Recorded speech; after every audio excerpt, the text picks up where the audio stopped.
got most of my money back and went to San Francisco and bought this one off of someone since they aren't made anymore.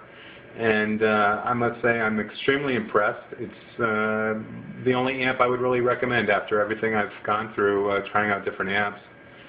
It sounds the best sound description I could give to the sound would be it's kind of a good scooped hollow sound, which is exactly what I was looking for. Combine that with the Mesa Boogie Single Class 290 power amp. They're a great pair.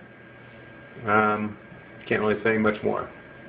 If you've heard of Mesa Boogie, you'll know what I'm talking about. And I've always noticed that most people have a Studio Pre or 2 or 4 in their racks, and I've always thought, oh, it's such an ugly amp. And yeah, it is, but man, I love the sound. Next, Furman Power Conditioner. I got that originally when I first got my MP2 preamp. You know, it does what it does. Both of these have the pull-out lights.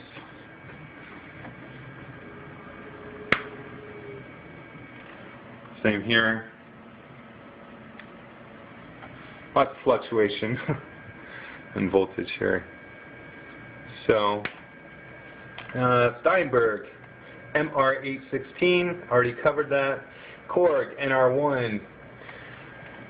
I originally wanted just a keyboard since I have software that I can use my M-Audio keyboard controller for to control samples.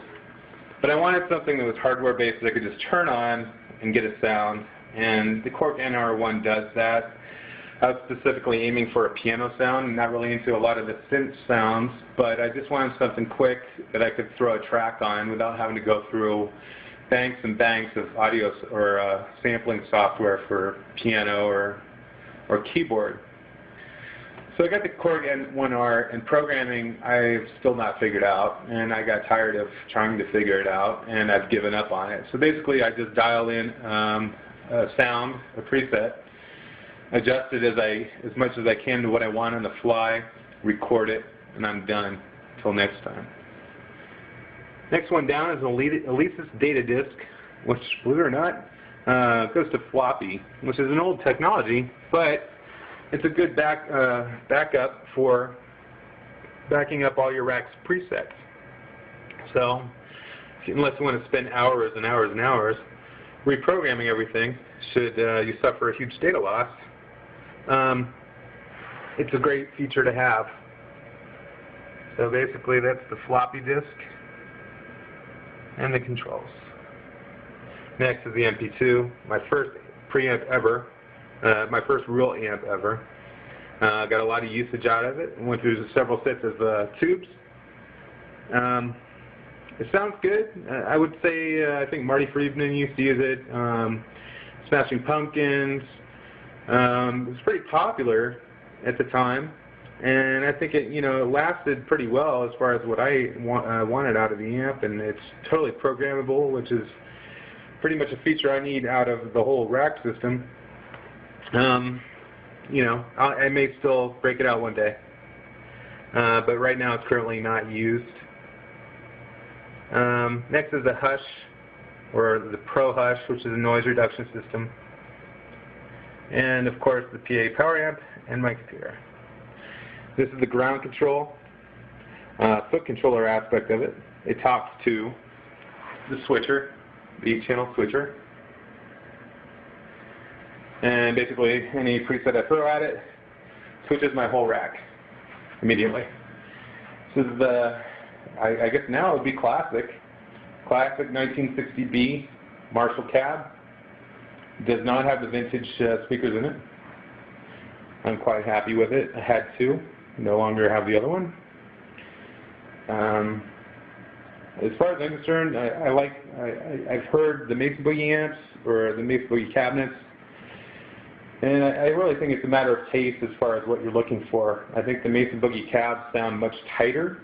This sounds more scooped and hollow, and I particularly like the hollow sound, but I still wouldn't mind probably switching to a Mesa cab, Recto cab, based on the fact that my main equipment now is the Mesa Boogie line. So And probably last but not least, I have a M-Audio KeyStation 88 ES full-length keyboard. It's not really a piano. It's just a controller. It's actually useless in itself until it's plugged into the Korg N1R rack synth module. If I had to do it again, I'd get a regular synth and not do the rack bass, because I have to pretty much go around my rack, get down, and dial in a preset on the Korg N1R, then reach over, and then hit something to see what the sound is doing, and it's really not workable. I could probably control it via MIDI.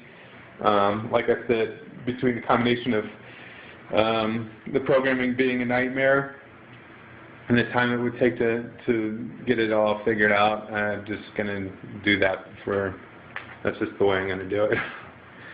So, also, one thing to note would be Creative Labs keyboards. I love these things. They're awesome.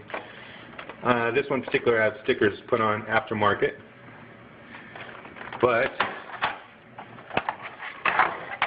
take that off, and that's just like the M-Audio keyboard, as far as they're both just nothing more than controllers.